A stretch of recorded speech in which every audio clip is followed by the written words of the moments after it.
Merci de votre attention. L'actualité ce soir, la lutte et valeur avec la finale ce mardi à Yaoundé, les quarts de finale à Pia, partout le chef de l'État a suivi les duels.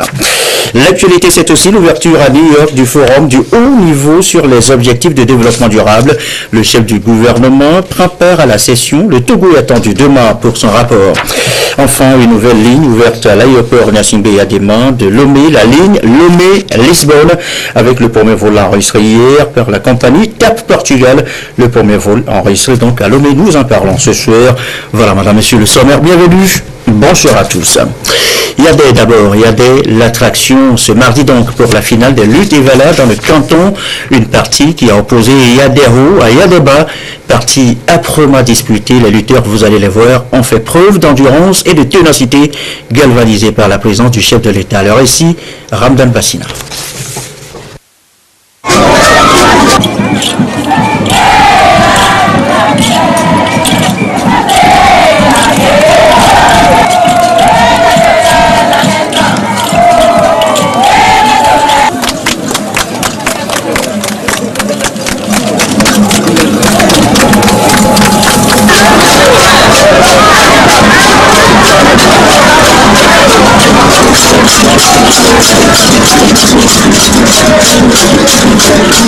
C'est au rythme de la danse des Evala que les hostilités sont annoncées entre les lutteurs de Yaoundé Haut et ceux de Yaoundé Bas pour la finale du canton de Yaoundé en présence du président de la République. À la différence de certains cantons, Yaoundé a des particularités liées à l'ordre de passage et de la sélection des lutteurs devant compétir pour la finale.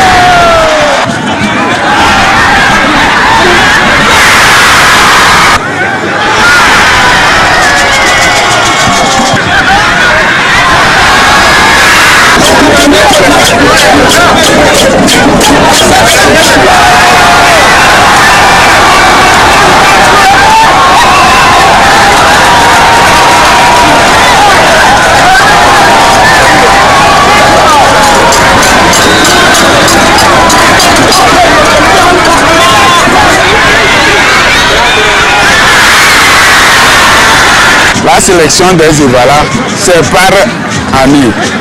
Il y a les Evala de la première année, de la deuxième année et de la dernière année qui finissent leurs 3 ans de lutte. Notre particularité aussi, les Evala de la dernière année, les 2 champions restent des 2 côtés. Ils attendent quand tous les autres années finissent, les 2 de la dernière année sortent et on verra les champions. La rencontre tant attendue fut donc celle qui a mis aux prises les 2 champions de chaque camp. Un combat corps à corps où la victoire de chaque lutteur le consacre meilleur lutteur de l'année.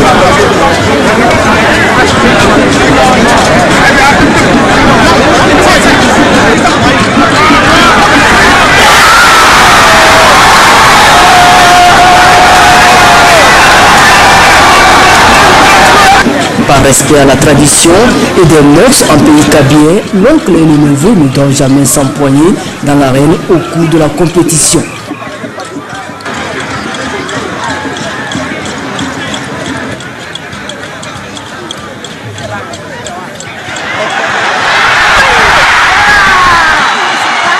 Les Evala de Yaoundé Haut en blanc l'emportent par 18 victoires contre 17 pour Yaoundé Bas en rouge. Les non-initiés ou Arrosa de Yaoundé Bas, eux, par contre, mènent par 5 victoires contre 3 face aux Arrosa de Yaoundé Haut.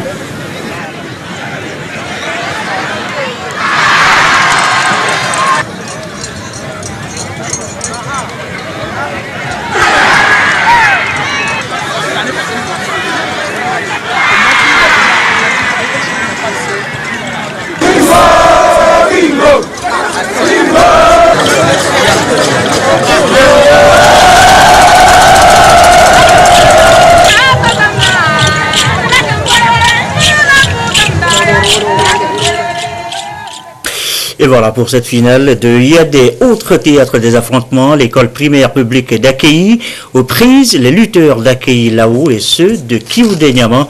Et c'est pour là le compte des quarts de finale. Nestor Mossou.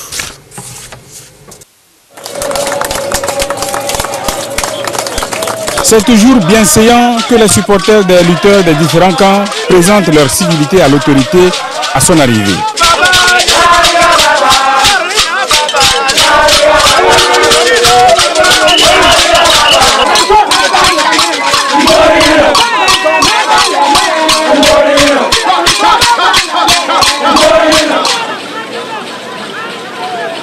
Comme depuis le début, le président de la République a assisté aux confrontations de ce mardi dans le canton de Pia.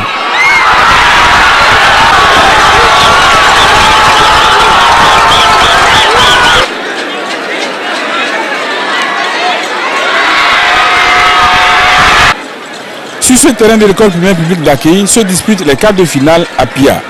Une étape qui voit la coalition Akéi là-haut en blanc s'expliquer avec celle de Kioudé Niama en jaune.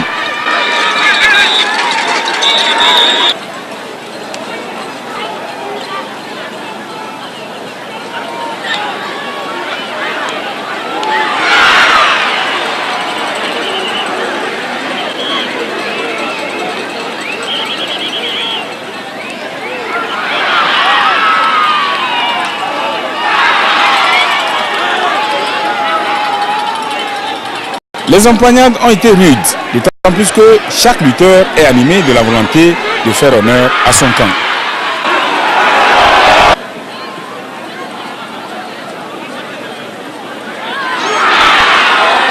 Dans cette épreuve d'endurance et de courage, ce sont les lutteurs en blanc qui ont su tirer leur épingle du jeu.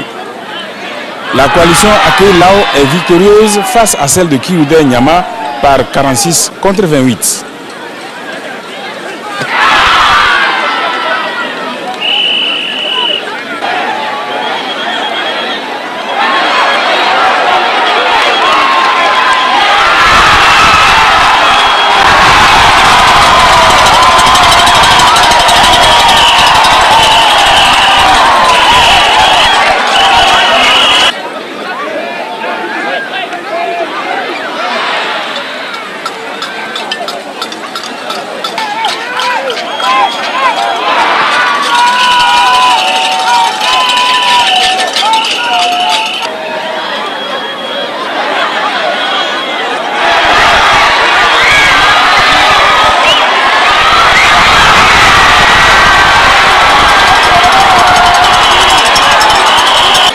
Au niveau des Arrosa, la coalition Akéi Lao a maintenu sa suprématie sur Kioudé Niama. Elle gagne par 20 contre 13.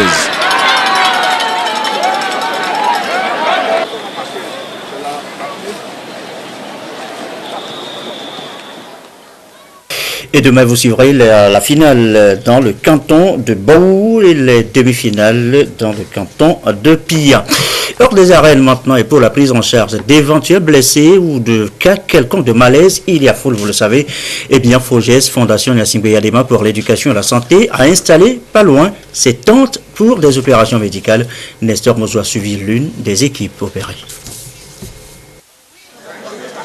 Victime de blessures, ce lutteur est conduit sur le site de la FOGES pour des soins. Comme par les années passées, la Fondation Gnassingbé Yadéma pour la santé a mis en place un réseau de prise en charge des traumatismes, notamment les fractures, les entorses, les luxations, les étirements et les déboîtements. On a un premier groupe qui concerne les blessés légers ou les traumatismes simples. Ce premier groupe trouve solution sur le terrain immédiatement.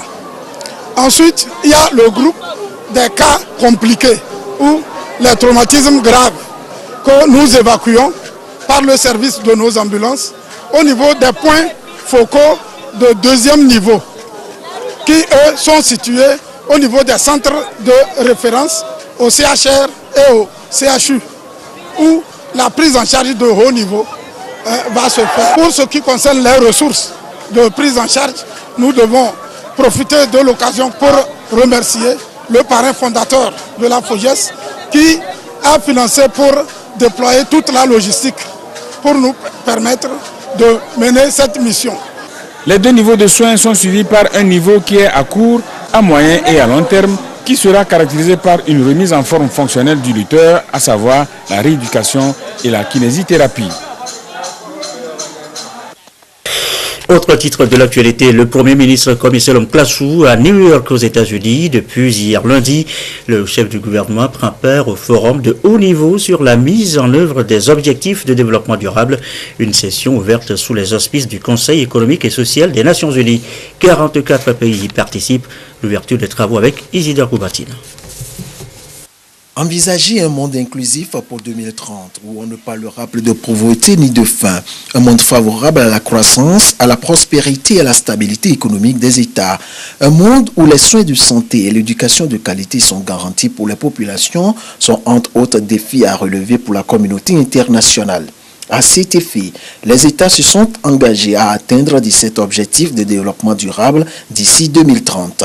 Les 44 États retenus cette année, dont le Togo, vont partager leur expérience quant à la mise en œuvre des ODD intégrés dans leur politique nationale de développement. La session ministérielle de l'édition 2017 du Forum politique de haut niveau s'est ouverte ce lundi sous les auspices du Conseil économique et social des Nations Unies. Après avoir présenté en 2016 son rapport sur la mise en œuvre des ODD, le Togo prend part activement à la présente édition avec une délégation conduite par le Premier ministre, chef du gouvernement Komiselom Klasu, qui présentera le nouveau rapport du Togo. Ce rapport est centré sur les efforts de mise en œuvre des objectifs 1, 2, 3, 5, 9, 14 et 17 choisis par les Nations Unies pour faire objet de la revue de cette année. Éradiquer la pauvreté et promouvoir la prospérité dans un monde en mutation est le thème retenu pour alimenter les débats.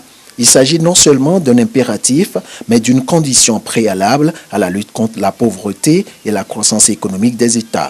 Atteindre ces objectifs ne sera possible que si les obstacles structurels et systématiques à leur réalisation sont abordés. À cette tribune, les voix se sont élevées pour inviter les États à plus de solidarité dans les actions pour venir à bout des fléaux qui minent l'avenir de la planète. Le secrétaire général de l'ONU, Antonio Guterres, a dans ce sens invité les États à plus de synergie d'action pour juguler les défis auxquels le monde est confronté. Car, précise-t-il, une nation seule ne peut éliminer la faim, la pauvreté, le terrorisme, le chômage. D'où l'idée de mutualiser les efforts entre les nations pour être au rendez-vous de 2030. Le temps ainsi donné et les pays volontaires pour la mise en œuvre des ODD dans les politiques nationales de développement feront davantage d'efforts pour que les actions à mener soient plus concertées et collégiales. Les délégations des pays présents vont également, à travers un schéma structuré, passer en revue les efforts faits à leur niveau respectif et les défis à relever pour la mise en œuvre des ODD après leur adoption en 2015, histoire de se donner tous les moyens nécessaires pour être au rendez-vous de 2030. Pour le Togo, cet exercice sera assuré par le Premier ministre Komiselom Klasu qui présentera le rapport de 2017 de la mise en œuvre des ODD ce mercredi. Au-delà des gouvernants, d'autres acteurs comme les organisations de la société civile et non gouvernementale prennent une part active à ce rendez-vous de New York.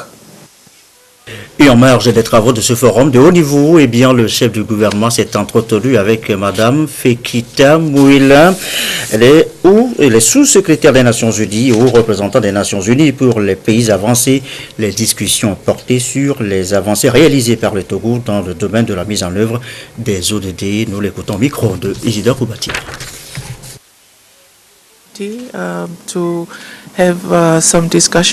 Nous avions eu l'occasion de discuter des progrès réalisés par le Togo dans la mise en œuvre du programme d'action d'Istanbul, mais aussi dans le cadre des ODD. Nous avions aussi discuté de la présentation que le Togo compte faire dans le cadre en fait, du forum en fin de semaine. So Togo and one other country will be the first two countries in the least developed. La lutte anti-blanchiment des capitaux et les conséquences, une préoccupation commune pour experts comptables agréés du Togo associés aux banques, compagnies d'assurance, ONG et établissements financiers. Ils sont réunis depuis ce matin à Lomé et ce pour 2 jours. Les précisions, Émilie Simba et Dem Sosuko. Au cœur des échanges financiers, les banques sont particulièrement concernées par le fléau du blanchiment des capitaux. Le phénomène prend une allure grandissante et au Togo, les comptables, experts comptables, assureurs et financiers revisitent les tests qui réglementent les flux de capitaux. La formation initiée par l'Ordre national des experts comptables et comptables agréés du Togo permettra également aux parties prenantes de mieux connaître leur rôle en matière de lutte contre le blanchiment des capitaux et le financement du terrorisme. L'obligation de vigilance s'impose. Il y a 2 lois, la loi 2007 et la loi 2009. D'abord, la première pour le blanchiment des capitaux et la seconde pour lutter contre le financement du terrorisme.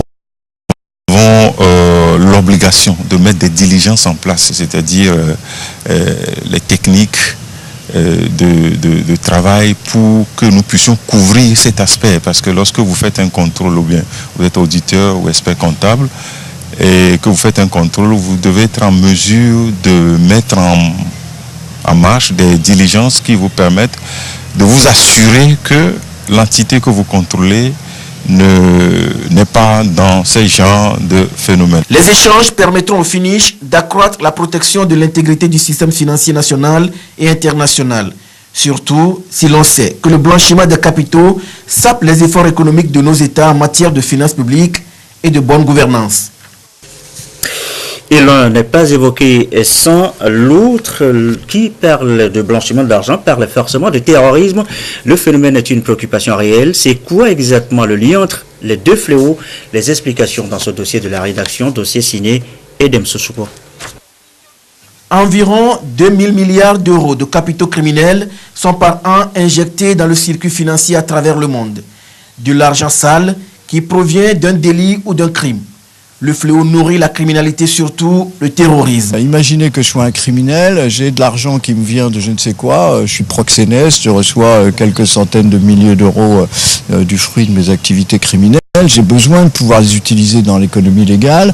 Et donc pour ça, je pourrais trouver un dispositif qui serait par exemple de simuler une activité indépendante et de dire je reçois des honoraires et donc alors que les sommes que je vais encaisser proviennent d'une activité criminelle. Le blanchiment, c'est ça. En particulier dans les États subsahariens, c'est le trafic de stupéfiants pour l'essentiel qui alimente le terrorisme. Et donc si on arrive à lutter contre la criminalité via la lutte contre le blanchiment, on va aussi réduire le terrorisme parce qu'on va priver les organisations terroristes de leurs sources de revenus. Et donc il y a un lien. Ce qu'il faut comprendre, c'est que au niveau du GAFI, en 1989, quand ils ont commencé à travailler, on visait uniquement la lutte contre le trafic de stupéfiants. Et le blanchiment du produit du trafic de stupéfiants. Depuis, on a largement élargi le dispositif en instrument de lutte contre la corruption, contre la fraude aux intérêts communautaires, contre le financement du terrorisme. Ça, c'est la conséquence directe des événements du 11 septembre 2001 à New York. Le blanchiment, ce délit qui consiste à donner une apparence légitime à des biens ou capitaux, a plusieurs impacts négatifs sur les finances publiques. D'abord, ça pose des problèmes en termes de fiabilité et de sécurité des organismes financiers par eux-mêmes. Ensuite, ça crée de l'insécurité et de l'instabilité. Ça crée des problèmes prudentiels parce que ces fonds sont extrêmement volatiles, donc ils peuvent arriver dans une banque un jour et repartir quelques temps après, ce qui fait que l'obligation de taux de couverture qui est de la responsabilité des banques ne va pas pouvoir être assurée. Ça crée des besoins de monnaie ou au contraire des manques de monnaie dans les États qui sont envahis de capitaux criminels. Enfin, ça a des conséquences assez nombreuses. Et puis surtout, la criminalité au sens large et la corruption, etc., sont des frein au développement des États, puisque ça détourne des fonds qui devraient être utilisés par les États pour des investissements, pour améliorer la condition des populations, etc. Et pour que le développement des États se fasse de manière juste et équilibrée, il faut renforcer la lutte. Selon les experts, renforcer la vigilance au niveau des banques pour déclarer tout soupçon. Ils sont en chemin, une trentaine d'experts comptables stagiaires en deuxième année. Il leur faut en tout 8 années de formation venus de différents pays. Ils sont en session à Lomé pour un jour. Les précisions, Samuel Débé, Antoinette Oumaou-Vavor. Ces apprenants se mettent à niveau pour mieux se préparer à devenir des experts comptables. Ils seront ainsi outillés pour relever le défi qui les attend après 8 années d'études. Venus de l'Afrique noire subsaharienne, ils seront aussi aptes à mieux exercer leurs fonctions selon les normes de l'OHADA et se préparer pour le diplôme d'expertise comptable.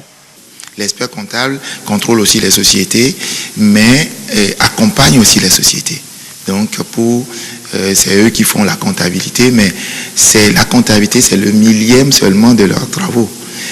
Et c'est plutôt la gestion de la société, accompagner le dirigeant à accroître la richesse de la société pour pouvoir embaucher, pour pouvoir partager. C'est le rôle de l'expert comptable. Et voir aussi dans quoi on peut investir le mieux pour diversifier la production, accompagner les industries. Le diplôme leur confère le titre d'expert comptable ou de commissaire aux comptes pour accompagner les entreprises, les sociétés ou l'État dans la tenue de la comptabilité et la préparation des comptes annuels. Au-delà de la comptabilité, l'expert comptable apporte son expertise en matière financière, fiscale ou juridique. Également dans l'actualité, la tournée de sensibilisation de la Chambre de commerce et d'industrie du Togo. En ligne de mire, le forum AGOA à Lomé le mois prochain. Les étapes de ce côté de la région des Plateaux ce soir. La marque Bojona, Lucassis. Opérateurs économiques de la région centrale et préfets sont les cibles conviées à cette rencontre d'information et de sensibilisation. La délégation de la Chambre de commerce et d'industrie du Togo veut par cette mobilisation les informer de la tenue prochaine à Lomé du forum de l'AGOA. Cette rencontre est organisée pour sensibiliser et informer les opérateurs économiques de la région centrale sur le forum AGOA qui va être organisé très prochainement, 8-10 août, et voir comment ces opérateurs économiques peuvent tirer profit de l'AGOA. Et nous avons constaté que beaucoup d'opérateurs économiques n'ont pas vraiment une idée sur l'AGOA. Et donc, c'est pour nous une occasion avérée de leur donner cette information et en même temps leur donner le mécanisme qui va leur permettre de pouvoir exporter vers les États-Unis. La rencontre a été salutaire pour les participants. La Chambre de commerce et d'industrie est en train de faire comme les banques. Aujourd'hui, c'est les banques qui vont vers leur population. Elle a décidé, elle aussi, de venir vers leur population. Et très content du message que le président de la Chambre a véhiculé à nos opérateurs économiques. Quitte à nous, aujourd'hui, jeunes opérateurs économiques, de booster l'économie de notre pays. Le préfet de Tchaoudjo, le colonel Mompion Matiendou, a, au nom des autres préfets de la région, apprécié hautement le menu de la mission de la CCIT et surtout l'événement AGOA, une thématique inconnue des populations. Le forum de l'AGOA se tiendra à Lomé du 8 au 10 août prochain. Il sera le 16e du genre. L'African Growth and Opportunity Act AGOA offre plusieurs opportunités d'échanges économiques aux pays de l'Afrique subsaharienne. Ces pays ont donc la possibilité, avec cette loi, d'exporter sur le marché américain sans droit de douane les produits agricoles et le textile, entre autres. 6300 produits sont autorisés à bénéficier de cette franchise douanière pour une exportation diversifiée en Afrique. En prélude à la 16e édition du Forum AGOA, qui se tiendra à Lomé du 8 au 10 août prochain, les acteurs économiques du Grand Cloto s'informent sur les opportunités qu'offre la loi AGOA. Nous savons que le Togo a des potentialités, que le Togo a des producteurs, aussi bien d'hommes que de femmes, qui font des productions dans beaucoup de domaines, l'agro-industrie, le textile, la bijouterie, qui travaillent le bois, les cordonniers. Donc tout cela, nous pouvons satisfaire à des commandes des États-Unis. Et nous sommes là pour motiver les producteurs, pour motiver les femmes, pour expliquer qu'il y a cette opportunité qui est là et qui nous attend. Cette sensibilisation menée par le programme de l'entrepreneuriat féminin en Afrique, AWEP, a permis également d'édifier ses producteurs sur les exigences du marché international et les normes à respecter dans la production et l'exportation des produits finis pour réellement tirer profit de la loi AGOA. Dans la foulée, les droits de la propriété intellectuelle qui touchent à la santé publique. Quels sont les contours? Qu'est-ce qu'il faut y comprendre exactement? But d'une rencontre à Lomé ce mardi, rencontre OMC-OIF à l'initiative du ministère du Commerce. Diane Milembe de Douaré. La mondialisation des échanges commerciaux et les différents problèmes de santé publique ont amené les pays en développement à adopter l'accord sur les ADPIC relatifs à la protection de la propriété intellectuelle et de la santé publique. Et pour une mise en œuvre effective de cet accord au Togo, les différents acteurs de la santé et du commerce se forment et s'informent afin de tirer un meilleur profit des flexibilités qu'ils offrent, notamment dans la mise à la disposition de la population des médicaments de qualité à des prix abordables. L'État peut utiliser le brevet d'un particulier sans son accord lorsque ce brevet n'est pas exploité suffisamment dans un des États membres et aussi lorsqu'il se pose un problème de santé publique, un problème de défense nationale. L'État peut aussi utiliser un droit de propriété intellectuelle sans l'autorisation préalable de son titulaire pour résoudre par exemple une pandémie nationale. Dans ce jeu-là, il faut faire usage de flexibilité et je pense qu'au courant de cet atelier, on verra jusqu'à quel point on peut aller, comment on peut le faire et s'il y a des leçons à tirer, on les tirera aussi. C'est face aux violations des droits de propriété intellectuelle que l'Organisation mondiale du commerce et les pays signataires de l'accord ont décidé de prendre des mesures pour, entre autres, réduire les distorsions et les entraves que connaît le commerce international. Et un cadre juridique international pour protéger ceux qui font de l'innovation. C'est important de protéger ceux qui font des investissements pour développer de nouveaux produits. Mais en même temps, il faut aussi balancer ces droits exclusifs qui sont octroyés aux créateurs avec des intérêts d'importance primaire comme la santé publique. Donc on va voir quels moyens, quel instrument offre l'accord sur les APIC pour faire d'une façon que la santé publique, cet intérêt très important, soit balancé avec les intérêts de la propriété intellectuelle. Le Togo s'engage ainsi dans la mise en œuvre des différents aspects et dispositions de l'accord en vue de sa mise en œuvre effective dans le système commercial. Il est 20h27. Le reste de l'actualité, d'abord à l'étranger, le Burkina Faso et la Côte d'Ivoire revivifient leurs relations. Alassane Ouattara et une importante délégation ivoirienne était à Ouagadougou pour, je cite, d'importants dossiers à traiter de Douaré. 18 juillet 2017 a lieu à Ouagadougou au Burkina Faso la 16e conférence au sommet du traité d'amitié et de coopération entre la République de Côte d'Ivoire et le Burkina Faso. Il s'agit d'un conseil des ministres conjoint des deux exécutifs qui entérinera au total 24 projets dans les secteurs de l'économie, des infrastructures routières et ferroviaires, la défense, la sécurité, la libre circulation des personnes et des biens, l'intégration, l'agriculture, l'eau, l'élevage et la culture. Le projet de l'autoroute Yamoussoukro-Ouagadougou, la réhabilitation du chemin de fer ivoiro-burkinabé, la fourniture d'électricité et d'hydrocarbures, la question de facilitation du commerce, du transit et du transport, la défense et la sécurité, tels sont les dossiers à l'ordre du jour de ce présent traité d'amitié et de coopération TAC. Institué depuis 2008, le traité d'amitié et de coopération entre la République de Côte d'Ivoire et le Burkina Faso réunit chaque année les deux exécutifs pour discuter de plusieurs domaines essentiels pour le développement. La rencontre de haut niveau, dont le rendez-vous 2017 s'est ouvert ce 17 juillet à Ouagadougou, a été signée par les deux anciens présidents, Blaise Compaoré et Laurent Gbagbo. Nous avons des liens circulés et nous avons une importante communauté des opérateurs économiques qui ont des relations donc avec les opérateurs économiques en Côte d'Ivoire et même avec le port d'Abidjan. Mais nous au niveau des deux pays, surtout les populations, ne perçoivent pas véritablement l'avantage. C'est des rencontres au sommet entre politiques, et c'est souvent des discours politiques, mais les projets traduits concrètement, on n'en voit pas. C'est ce qui est un peu déplorable. En rappel, le traité d'amitié et de coopération vise à créer un cadre de concertation permanent entre le Burkina Faso et la République de Côte d'Ivoire et de mettre en place un partenariat dynamique pour garantir la stabilité et la prospérité des deux pays. Il s'agit également de consolider les relations dans les grands domaines d'intérêt commun, de stimuler le processus d'intégration sous-régionale et de promouvoir le bien-être des peuples burkinabés et ivoiriens.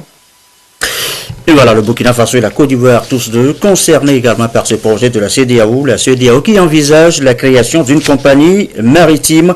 Elle devrait faciliter encore un peu plus les échanges dans l'espace. Rachel Awoku pour les précisions. Le moyen le plus sûr pour faciliter les échanges et réduire les coûts est de créer une compagnie maritime reliant les pays membres de la CEDEAO. Le projet dénommé Sea-Link va être très bientôt opérationnel. Des travaux ont été faits dans ce sens et au cours de cette rencontre, il est question de faire le point et prendre des décisions qui permettront d'accélérer le processus. Son impact attendu est extrêmement fort dans la mesure où on peut passer facilement de 10% des échanges à près de 20, 25, 30% dans les années qui viennent. L'entreprise maintenant est reconnue par tous les États comme une entreprise communautaire avec, n'est-ce pas, des privilèges prioritaires que tous les pays vont accorder à l'entreprise.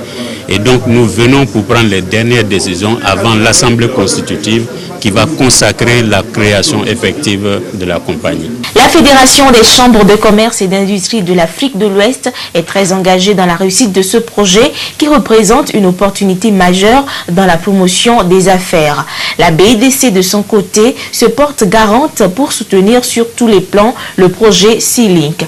Nous, en tant qu'opérateurs économiques, nous avons besoin de cet appui pour que l'ensemble de nos marchandises puissent être ventilées un peu partout dans nos 15 pays sans problème. Lorsque les partenaires du projet vont nous faire connaître la société du capital, nous sommes disposés à voir comment la banque peut intervenir dans ce projet. Mais notez que la banque est disposée à apporter des soutiens en termes d'infrastructures, de bureaux ou n'importe quel soutien qui permettront de faire en sorte que ce projet puisse démarrer rapidement. Cette réunion prépare le terrain à la grande rencontre des pays membres de la CEDEAO qui se tiendra à Lomé en décembre prochain. Rencontre au cours de laquelle des mesures seront prises pour rendre opérationnel le projet de création de la compagnie maritime de la CEDEAO, Sea-Link. Voilà qui met fin à cette édition du soir. Merci à vous qui nous suivez encore ce soir sur la télévision togolaise et comme d'habitude, toujours fidèlement. Belle soirée.